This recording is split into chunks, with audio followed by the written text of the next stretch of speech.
Hi, I'm Pratap Tokekar. I've been at Virginia Tech for years. The work I'm going to present is the work that we've done in the last year, but also some work I did during my PhD with Minnesota, and during my postdoc with VJ. I'm going to talk about how we can get robots to play a big role in data collection. So in the morning session, we had Gaurav and Jeff talk about underwater data collection using robots, and I'm going to bring some terrestrial and aerial applications into the mix. The environmental scientists are extremely interested in getting high-resolution spatio-temporal data, and often this interesting data is from locations that are hard to reach by humans, or the interesting data is often during day breaks or in extremely difficult conditions, which makes manual data collection dirty, dangerous, or dull, the 3Ds. Right? And so this makes it an ideal job for robots. So ideally, we want a team of robots deployed throughout the world. The robots are coordinating with themselves, they're communicating with each other stationary devices, smartphones.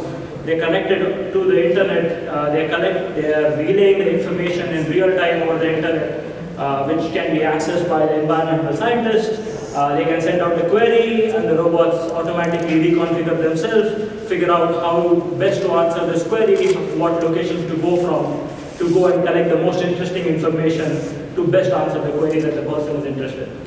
And so that's the vision that we want to reach. Of course, there are a number of challenges that need to be solved before we get there, which is why we are here. So I'm going to present some of our work on designing algorithms for this autonomous robotic data collection. And I'm going to argue that in many scenarios, not all of them, but in many scenarios, adding collaborative robots and adding heterogeneity to the mix is critical for the success of the missions. So the application that I'm going to start with and focus mostly on during this talk is that of precision agriculture. It's been a hot application for the last couple of years. The goal of precision agriculture is to precisely predict and estimate the status of crops in an agriculture farm. So if you know exactly the status or the health of your crops, then you can do things like target the right amounts of fertilizers at the right time and at the right places, and this can lead to tremendous environmental as well as cost benefits. Now again, this is a domain where manually collecting data is tedious and it doesn't really scale to large farms. And so we would ideally like to use a team of robots in combination with other sources such as satellite information and maybe some sparse manual sampling in order to collect the data that can really drive precision agriculture. So with this as goal, we started building a robotic system to enable precision agriculture, and this is the work that we started at University of Minnesota with Volkan. The system that we started developing consisted of a UAV, which can fly over the crops, has a downward facing multi-spectral camera, so it can take a top-down view of the canopy, as well as a ground robot, which is a much bigger robot. It can travel, would travel along the rows, but it can take proximal measurements of the soil or proximal measurements of the crop. And the idea is to combine the information that you are getting from aerial sensors, the multispectral information, with local information, but precise information that you can get from the ground robots, and use that together to better predict the status of the crops. So I'll briefly talk about how we actually go about predicting the status of the crop, but I really want to talk about how we plan paths to go and collect the data. So the process of estimating the status basically starts with the figure on the left, which is you start with some prior information you may have about the status. And here I'm going to use the nitrogen content in the crop or the soil as a proxy for the status of the crop, which is what a lot of precision agriculture researchers use. So you start with some prior information, which is maybe a multispectral image that you obtain from satellite, so it's a low resolution information. Or it can be some manually obtained sparse measurements. And you use that to build a map of the nitrogen throughout your code. Right? And for this, we use something called as Gaussian process regression, which I think Jeff mentioned in his talk. So GP regression, for now, you can just think of it as a Bayesian way of doing nonlinear regression. We're using some sparse measurement. We are interpolating to get a map of the status of the crop. And what we want to do is we want to classify each point into different levels of nitrogen. So we want to find regions that are deficient in nitrogen. So based on our prior map, we'll classify each point into maybe high, low, and medium categories. But what GP regression does, in addition to giving you estimate, it also gives you an uncertainty around that estimate. Since it's a Bayesian regression technique. So what we can do is, in addition to classifying points, we can also compute the probability that the point that we've classified is wrong, or the label that we've assigned to a point is wrong. And now what we are interested in is going to the points which have a high probability of misclassification and only selectively obtaining measurements around these points. So we call these the potentially mislabeled points. And this is slightly different from the traditional way of doing informative path planning, where we are interested in an aggregate measure such as entropy of mutual information, and we want to drive a sensor to locations that can reduce the entropy of the entire field. Here we are specifically interested in classifying the field, and so we'll only look at points that have a higher chance of being misclassified. And we'll go to those locations and take additional measurements. So once we get these potentially misclassified points, this forms as input to our path planning algorithm. So this is where the UAV and the ground robot would go and obtain additional measurements from. Now anyone who has worked with UAVs know that at least the quadrupeds that in this form factor have very limited battery life. So if you want to fly over the canopy, close to the canopy, but you want to cover a few acres of a cornfield, you're going to quickly run out of charge, and you won't be able to cover the entire field with a single robot on a single charge. So the points that we want to cover may be sparse, but they may be distributed throughout the farm. And the UAV won't be able to cover all of these points in the limited charge. So in this scenario, what we want to do is we want to at least maximize the number of points we can visit in a single charge. And then we can repeat this for other robots, and we can repeat this one after the other. Okay.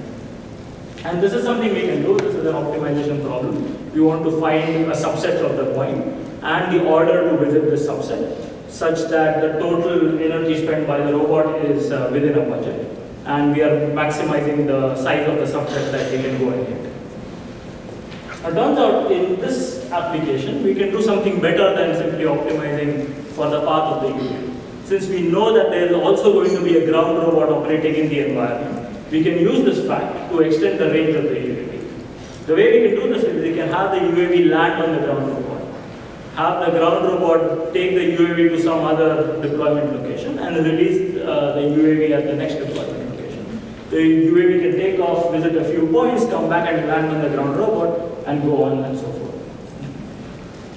You're still spending some energy taking off and landing on the ground robot every time you want to deploy.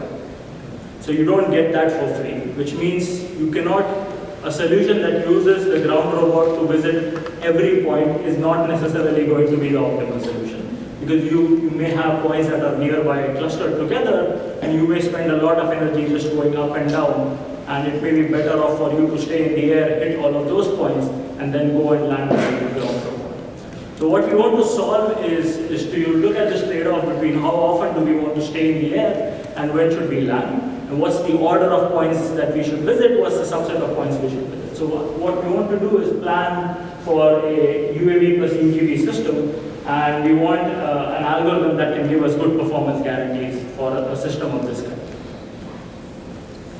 Now, the general problem of maximizing the number of points to visit given a budget is called as an orienteering problem. And in an abstract form, it's something that you can do on a graph. You're given a budget, you want to maximize the total number of vertices that you can cover given this budget in a single day. There are good approximation algorithms for solving the orienteering problem. What we do here is we show how we can take the UAV plus UGV system and pose this as an instance of the orienteering problem by creating a graph and by showing that the resulting graph is a metric graph. And then we can use existing algorithms for the orienteering that are designed for metric graph to plan paths for a UAV plus UGV system. So what we get out of this is, if you look at the figure on the left, that's a path for a UAV-only system that's visiting a subset of the points given a certain budget. The figure on the right is obtained by using the graph that we propose, and then passing this graph to an orienteering algorithm, and then returning the solution and turning the solution back into a UAV plus UGV path. The UAV path is shown in red, so the 6 red tools are the locations where the UAV will go up in the air, visit a bunch of points, and then land at the end of the red subtool. And between the two subtools, it will be carried by the UGV. And this turned out to be the solution for this problem. The advantage that we get here is the approximation algorithm that we use for the orienteering also comes with performance guarantee. So here we are guaranteed to visit at least 1/4 as many points as an optimal algorithm. So it's a 4 approximation algorithm. And for general metric graphs, that's the best known approximation algorithm for now. These are some experiments that we did a couple of summers back. The prior map that you see on the top left was obtained from some sparse hand-labeled measurements. We regressed over this map. We wanted to classify each point in the map into 2 categories, high and low. It turns out for this map there were 169 points that you can see on the figure on the top right, which were potentially misclassified. So these are points which have a higher risk of misclassification. If you used a UAV-only tool, then you would visit only 102 points, but with a UAV plus UGV tool, you visit more points with the same budget, and also these points are spread across the field. But more importantly, the algorithm also comes with performance guarantee. So we know that with the UAV plus UGV tool, we are guaranteed to be close to the optimal algorithm. In this case, be at least 1/4 away from the optimal algorithm. So in this work, we assume that the prior map that we want, or the map that we want to estimate, is stationary. And often, many of the interesting environmental phenomena are not necessarily stationary. You have some sort of dynamics involved with the underlying field. Our current work is looking at scenarios where the underlying field is dynamic, but the speed is much slower than the speed of the robots. So the robots, there is still hope that the robots would be able to track the field as it's moving around. Specifically, we are looking at using a team of UAVs to track pollutants that may, or hazardous agents in some sort of a water body. So you can think of something like an oil spill, where there is, because of the inherent structure, there is some flow, and we want to be able to track the extent of the flow. The UAVs can go higher up, increase their footprint, and be able to cover a larger part of the underlying water body. However, this comes at a decreased resolution. So you want to stay close to the surface to get good quality measurements, but then you are only getting narrow view.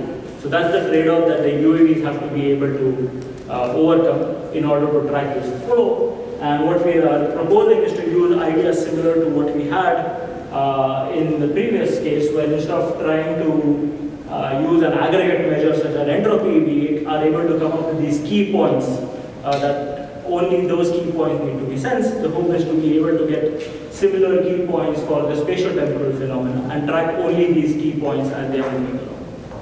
And once the UAVs are able to map out the extent of the flow, the goal is to have robotic boats go to these locations where the interesting phenomena may be happening and collect physical water as well as air samples around this. This is a project that we are just starting. Now I want to switch gears a little bit and talk about some more algorithmic/theoretical problems. And the view that I'm trying to take here is that introducing heterogeneity and introducing collaboration in many cases makes the computational complexity of the problem much harder. And for that, I'm going to use the example of what is called as the Watchman route problem. You can also think of this as the robotic surveillance problem. So the problem is very simple. You are given an environment. You are given, let's say, you have one robot. The robot has a camera on board, and you know the map of the environment. What you want your robot to do is to go and visit a bunch of points in the environment such that it is able to see all the points in the environment. Right? So you want to be able to do some sort of surveillance in this environment, and you want to find a tool and the shortest tool to monitor all points in the environment. This is classically called as the watchman around problem, where we assume that the robot is a point robot and the camera is an omnidirectional 2D camera. Later on I'll talk about more practical sensing model. And the goal is, given the environment typically represented as a 2D polygon, find a tool such that every point in the polygon is visible from at least one point on the tool. This is called as the watchman route problem. If you've heard of the art gallery problem, you can think of this as the mobile version of the art gallery problem. Turns out, and surprising to me, and I think should be for most people, this problem we can actually solve in polynomial time. We can find the optimal solution to the watchman route problem. It's one of the few visibility-based problems for which we can get an optimal solution. And this optimal solution has been known for a while. Unfortunately, the moment you say that instead of a single robot, you have a team of K robots, and now instead of one tool, you ask for K tools to still be able to monitor the environment, the problem suddenly becomes NP hard. Whereas for the single robot case, we were able to find a polynomial time optimal solution. The moment we say that we have K robots and we still want to find K tools, the problem becomes NP hard. And in fact, it becomes, you can show that it's not just NP hard, you can show that it's hard to approximate to any constant. So what this means practically is that there is no hope of getting the optimal solution in polynomial time.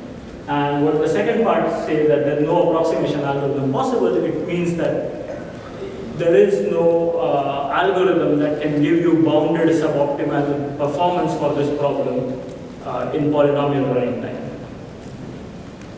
So a problem that was easy to solve for the single robot case suddenly becomes intractable for the multiple robots case.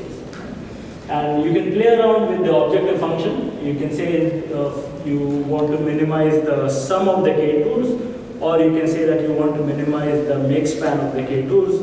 It still doesn't matter, both versions of the problem and a few others also turn out to be NP hard in this case. So what happens once we encounter a problem that's NP hard and also hard to approximate is we have two ways to go. We can either think of from the theoretical point of view, looking at special cases of the problem, restricting the type of the environment, or restricting the class of, or restricting the sensing model, and hope to get a good approximation algorithm. The other direction that we can go in is we can relax the requirements, saying we don't want an exact algorithm. It's okay if you discretize the environment, but give me a solution that works well in practice. And so I'm going to present some of our recent results around both directions.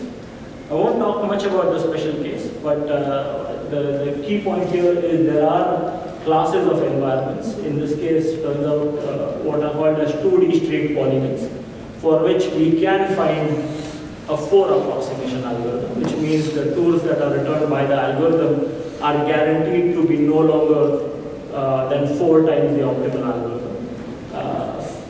For the very special case of what are called as straight polygons. And in this is not surprising because straight polygons are one of the few polygons for which you can also solve the robot search or robot exploration problem with guaranteed competitive ratio. So the fact that we have a good approximation for straight polygons is not surprising in this case.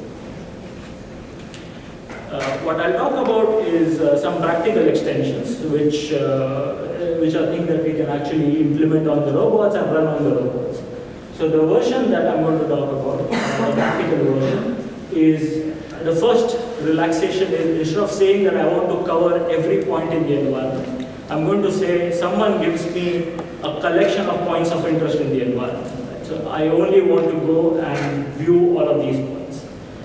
The second relaxation is instead of saying that my robot can go anywhere in the environment, I say you give me an underlying graph and the robot is allowed to only navigate on points on this graph. And now my goal is to find a subset of the graph or find a tour on this graph such that every point of interest is seen from at least one point on the tour. So this is just a discretized version of the original problem. What we end up doing is we formulate this, or we show how to formulate this as what is called as a generalized TSP problem. And we show how we can get good solutions in practice for this version. A very quick review of generalized TSP. This is just the generalization of the traveling salesman problem. If you haven't heard of TSP before, you are given a graph, you want to find the shortest tour to visit every node in the graph. So this is, you can think of the Euclidean version where you are given a cities and then you are a traveling salesman and you want to find a route that minimizes the total distance you travel, but you're still visiting every city. Generalized TSP is the cluster version of this problem. So in generalized TSP, you're still given a bunch of nodes, but these nodes are clustered together. And what you want to do is you want to find a tour that visits at least one point in each cluster. This is called a generalized TSP. What we show is we can formulate the watchman route problem, the surveillance problem, as a generalized TSP instance, such that the optimal solution for the generalized TSP instance is also the optimal solution for the original problem that we wanted to solve. Turns out solving GTSP is also NP hard with no useful approximation, but there's some good practical ways of solving GTSP, including a reduction of GTSP to a standard TSP, which is the solution that we end up using. This is just an implementation of the GTSP instance. And if you see, this is the environment that we have. The red are the points of interest that we are interested in covering. The tour is shown in dashed lines there. And you can see that the robot doesn't really end up going near the points. It only finds the smallest tour that is guaranteed to see all the points.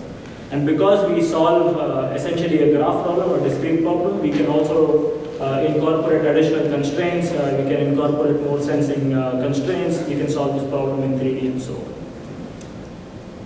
Very quickly, GTSP also allows you to solve heterogeneous version of the problem. And this is work that was done with Ben Chano, who is one of Vijay's PhD students. So here, the scenario is we have a quadrotor, and we have some constraints on the quadrotor so that it can't pass through narrow windows or doors. We have an aerial robot, we have a ground robot which can't take the stairs and so on. And we still want to collectively see the environment, but we now want to find a tool for the ground robot and for the aerial robot in order to cover every point in the environment. I won't go into the details, but the key idea here is that we can again take this heterogeneous version of the TSP problem and we can show how to formulate this as a GTSP problem. And it's actually not too hard to see how this becomes a GTSP problem. And by solving the GTSP, we get solutions for the original problems that we were interested in. We are currently working on using some of these ideas and applying them to the exploration problem, where instead of, you are not given the graph a priori, but the graph is revealed as the robot starts moving in the environment. There's a lot of work that has gone on and is still going on the exploration problem, but our goal is to use some of the underlying geometric the constraints of the geometry structure of the problem to get some good theoretical performance guarantees. This is the last slide. There's some open problems that we just started looking at. It's a new project that we just started. The big open problem as far as the GTSP is concerned is we know how to solve for the multi-robot version the sum objective function. So if you want to minimize the sum of k-tools, GTSP is a good way of solving that problem.